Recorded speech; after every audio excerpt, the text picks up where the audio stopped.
Donald Trump is safe after another apparent assassination attempt. The local sheriff said the suspect fled, leaving behind an AK-47-style rifle with a scope, a GoPro camera, and 2 backpacks. Plus, Israel vows retaliation against Houthis following a missile strike in central Israel. Israel reported no fatalities or injuries in this weekend's missile strike, but Israeli Prime Minister Benjamin Netanyahu vowed vengeance while addressing his cabinet. And later, Ukraine steps up its attacks into western Russia, and in eastern Russia, the Chinese and Russian navies are practicing together. Plus a look back at the U.S. withdrawal from Afghanistan. Today is Monday, September 16th, and this is VOA's Flashpoint.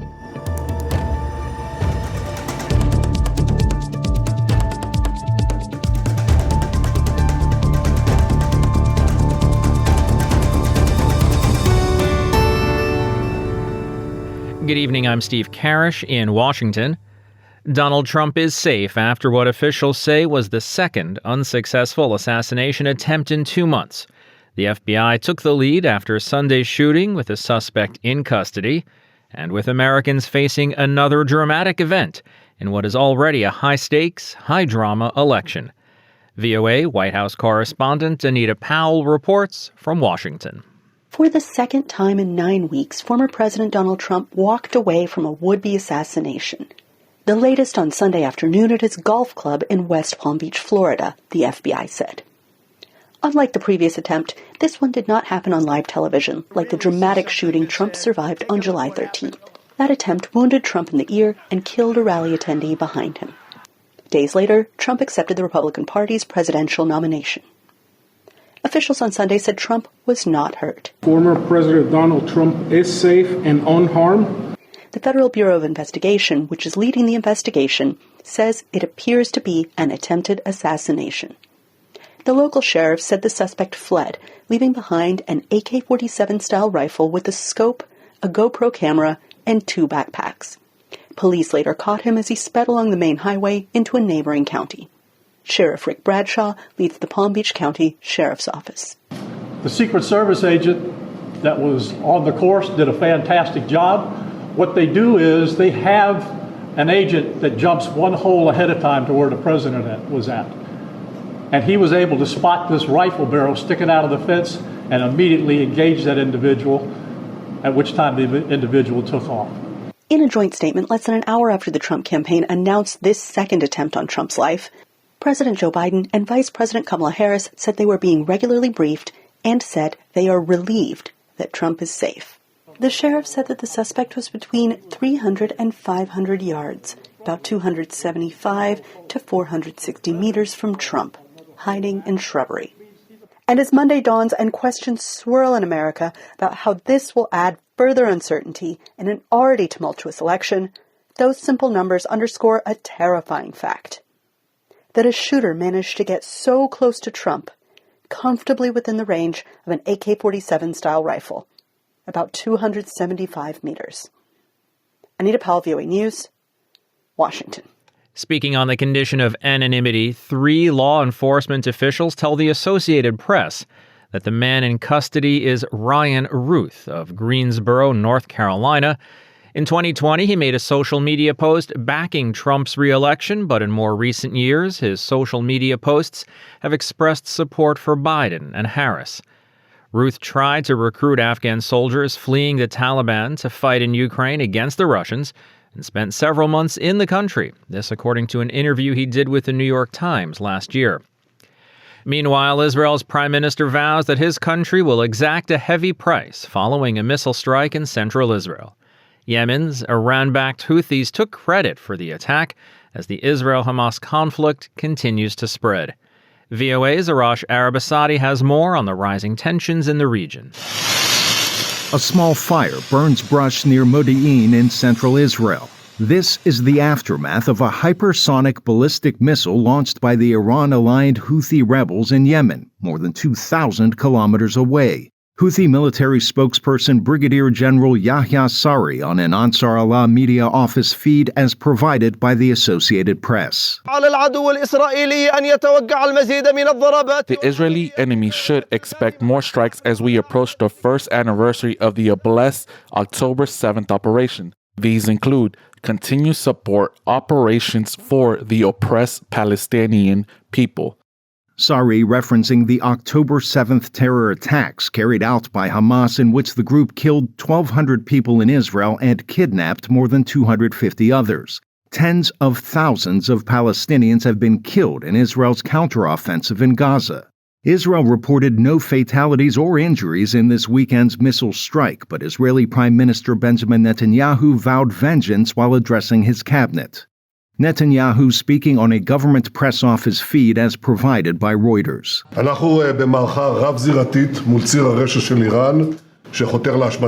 We are in a multi-front campaign against Iran's axis of evil. They should have known by now that we exact a heavy price for every attempt to harm us. Hamas is already learning this through our determined action, which will bring about its destruction and the release of all of our hostages. Despite his pledge to bring hostages home, many Israelis say Netanyahu is simply not doing enough. Protester Israel Harag speaking with Reuters in Tel Aviv. He doesn't care that they'll die. He doesn't care about nothing. He cares only about continuing ruling, and he's not even ruling. He's not managing anything in Israel. Israel is in complete anarchy. Demonstrations against Netanyahu's government aren't new in Israel. But these mass protests renewed in recent weeks after the military recovered the bodies of 6 hostages from Gaza. Israel and U.S.-designated terror group Hamas continue blaming each other for a lack of a ceasefire deal that would include freeing remaining hostages. Arash Arabasadi, VOA News. And it's not just the Houthis. Iran has a network of proxies throughout the Middle East, as well as its own military. Iran's threatening behavior toward the U.S. and Israel is one of only a few foreign policy issues addressed by presidential candidates Kamala Harris and Donald Trump so far in the election campaign. VOA's Michael Lippin looks at their differing approaches. Democratic presidential nominee and Vice President Kamala Harris has focused her relatively brief remarks about Iran on one concept: defense.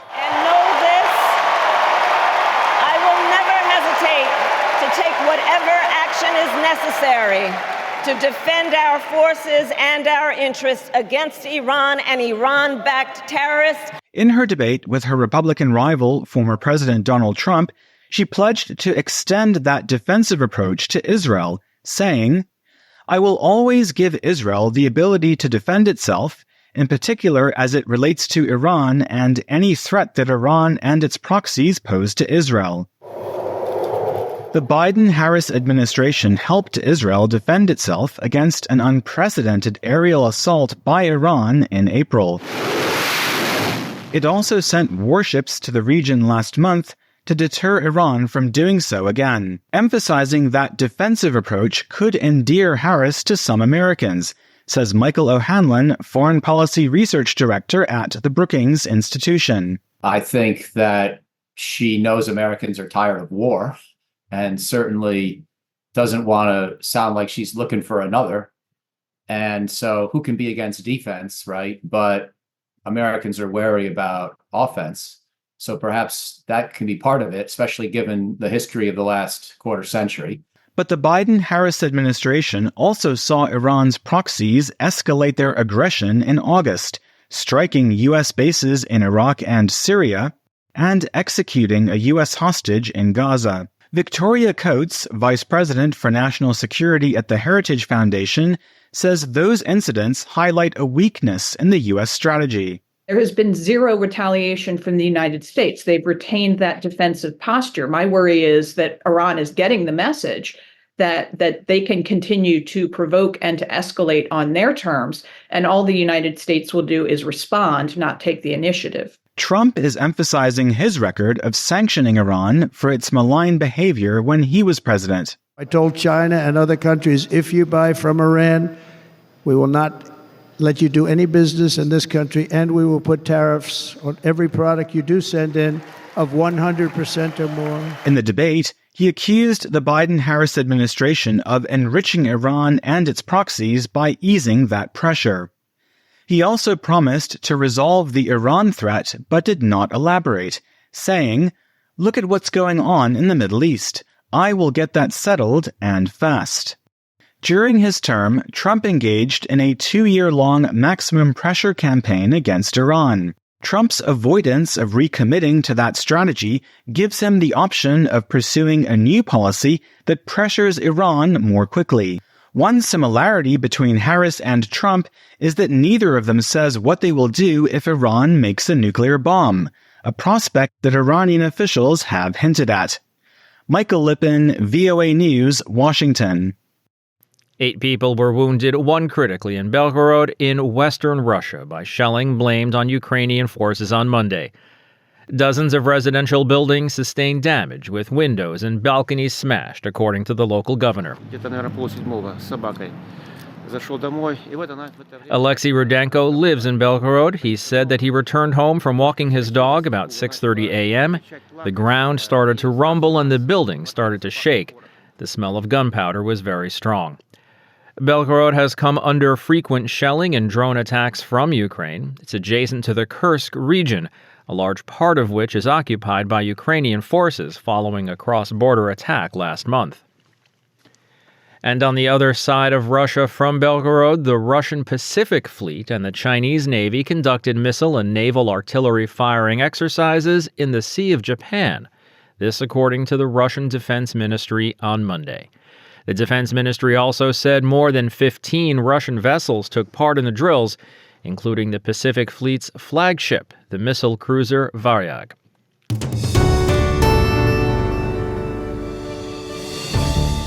You're listening to Flashpoint from the Voice of America. I'm Steve Karish in Washington. In the wake of a new report from Congress, we'll be taking a look back at the American withdrawal from Afghanistan in a few minutes. First, though, authorities in Nairobi are trying to tackle chronic and worsening air pollution. With help from the U.S. Agency for International Development, teams are placing sensors that can monitor air quality around the densely populated city. Victoria Amunga reports from Nairobi. Dense traffic and dirty fuel emissions characterize some of the Kenyan capital's streets. The city is home to at least 5 million people, and with the growing numbers, local authorities say the air quality is declining. Geoffrey Mosiria is the Chief Environment Officer in Nairobi. Many vehicles use diesel and petrol. They are emitting a lot of chemicals, the gases into the air. And also we have industries. Some of them are built in residential area. Residents like Eunice Chuli, a vendor in Nairobi, bear the brunt of the situation. Chuli says she often falls sick. She believes it's because of the dirty air that she's exposed to here daily. Recently, I had a coughing issue. I was coughing very seriously. I had to go to a hospital to be checked. I was under medication for a whole week. It's a situation that the authorities here are beginning to deal with. The first step is to install air quality monitors around the city. The monitors' inlets pick up particles in the air. Larger fragments are screened out, leaving the thin bits to flow to a filter. The head of air quality at the World Resources Institute, George Mwaniki, explains that the system measures particles which are usually dangerous to the human body. And they come to a filter here where they are impacted, and then the machine has a very sensitive weighing machine that it weighs every 1 minute what is the changes in terms of the weight of the filter. The collected data is sent out for real-time analysis. At least 37 monitors have been set up so far. The initiative is funded by the U.S. Agency for International Development, or USAID, for over $1.5 million. The agency's spokesperson says the data will help the government target clean air interventions where they are most needed and evaluate their effectiveness. According to a 2020 report, more than 5,000 premature deaths in Kenya are caused each year by air pollution. Respiratory disease specialist Dr. Jared Mecha says diseases that result from pollution are a matter of growing concern. You have cough. So cough that we cannot explain. Then we also have actually cancers of the upper airway. With the air monitoring devices, Nairobi joins 10 global cities that are working towards clean air by gathering data. Mike Saxton is the project director at Breathe Cities Initiative. The Breathe Cities Initiative looks to take a sectoral approach, and so we're looking for innovative policies across transport, across waste management, across industry. People interviewed by VOA say possible solutions for Nairobi include the adoption of electric vehicles, greater control of industrial emissions, and the proper collection and disposal of garbage. Researchers say political goodwill is essential to implementing any solution. Residents like Chuli hope that lasting improvements to the air quality can be found soon. Victoria Amunga, VOA News, Nairobi. The American withdrawal from Afghanistan just over 3 years ago is still a contentious subject inside Washington. Many Americans, including Donald Trump and his allies, blame President Joe Biden for a poorly planned and hasty retreat that resulted in death, destruction, and chaos. Meanwhile, Biden, Harris, and their allies say the blame belongs with the previous administration, that of President Trump, for negotiating with the Taliban and for accepting the terms of a deal that Biden would then have to carry out. Amadullah Arshawal is a journalist with VOA's Afghan service. He spoke with John Bolton, former U.S. National Security Advisor and ambassador to the UN. They spoke about the recently released report on the withdrawal from Afghanistan by Congressman Michael McCaul and the Congressional Foreign Affairs Committee. McCall blamed the Biden administration for their failure in Afghanistan when they were withdrawing their troops from Afghanistan. And the Biden's administration also said that they followed whatever had been done by the previous regime. So why do they talk about it now? Because it has been 3 years almost that U.S. has left Afghanistan. Well, I think in the case of Congressman McCall's report, it took him time to accumulate the evidence, and the Biden administration withheld a lot of material, a lot of documentary evidence.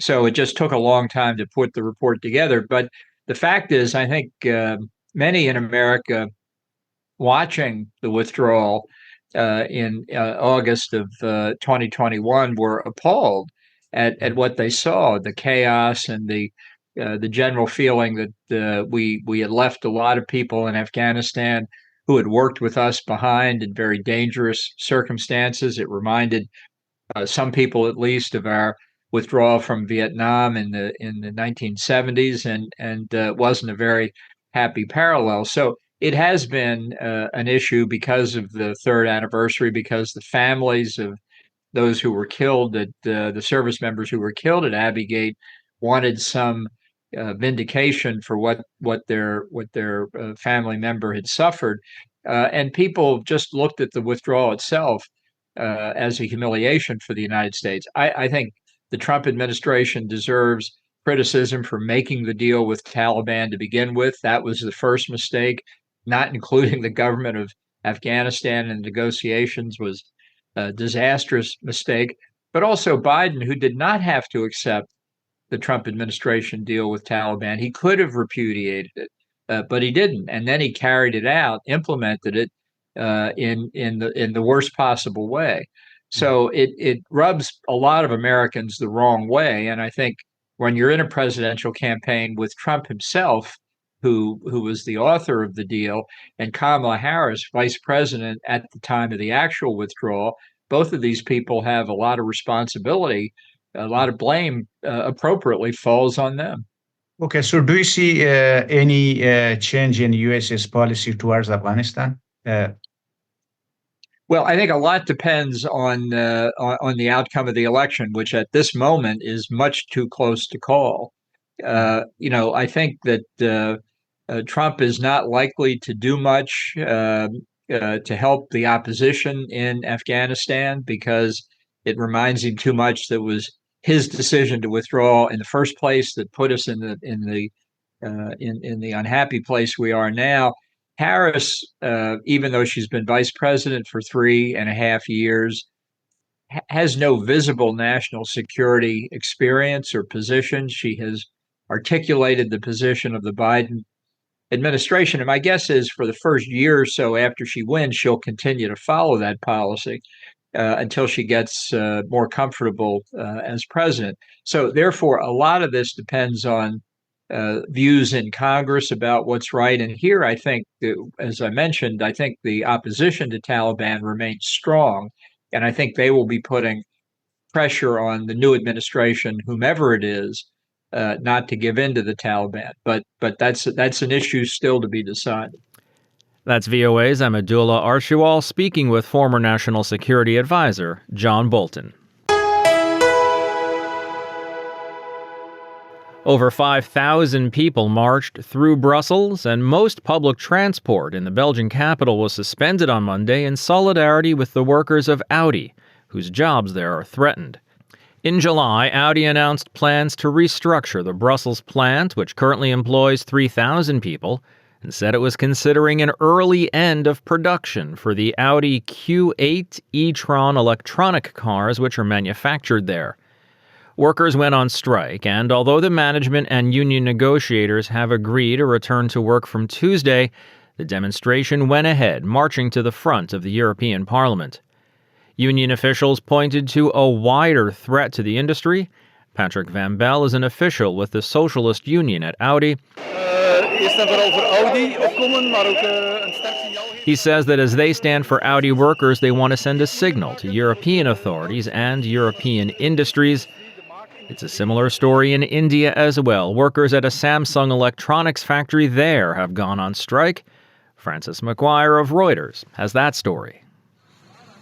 104 striking Samsung workers were detained by police on Monday. Officials said they were held for planning a march without permission, which they needed since there are schools, colleges and hospitals in the area. It marks an escalation of a strike at a Samsung home appliance plant near Chennai in southern India. More than 1,000 employees have boycotted work for a week. They want higher wages, better working hours, and recognition of a union backed by influential labour group, the Centre of Indian Trade Unions, or CITU. Samsung isn't keen to recognise any union backed by a national labour group like the CITU, and talks have not yet led to any agreement. The move has disrupted production that contributes roughly a third of Samsung's annual India revenue of $12 billion. Workers have protested at a makeshift tent near the plant since last week. The strike adds to Samsung's challenges in India, a key growth market. The South Korean company plans job cuts of up to 30% of its overseas staff in some divisions, including in India. India's antitrust body has also found Samsung and other smartphone companies violated competition laws by colluding with e-commerce giants to launch devices exclusively. Samsung did not respond to a request for comment on Monday. But on Friday, the firm said it had initiated discussions with workers at the Chennai plant to resolve all issues at the earliest. The Samsung protests have cast a doubt on Indian Prime Minister Narendra Modi's plan of courting foreign investors to make in India. He also aims to triple electronics production to $500 billion in 6 years. That's Francis McGuire of Reuters reporting for us today, and that's going to wrap up today's show. There's more VOA coverage 24 hours a day on our website, voanews.com, and across our social media platforms. On behalf of everyone here at VOA, thanks for listening. Until tomorrow, I'm Steve Karish.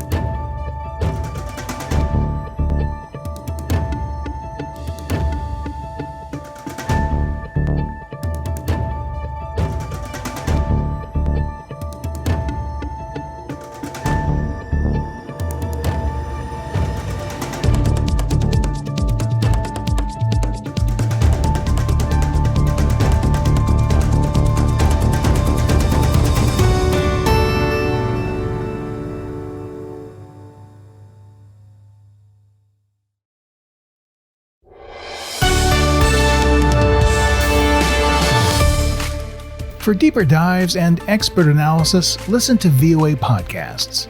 Issues in the News explores the biggest stories every weekend, while International Edition keeps you informed every weekday. Plus, with the 5-minute newscast at the top of every hour, you're always up to date.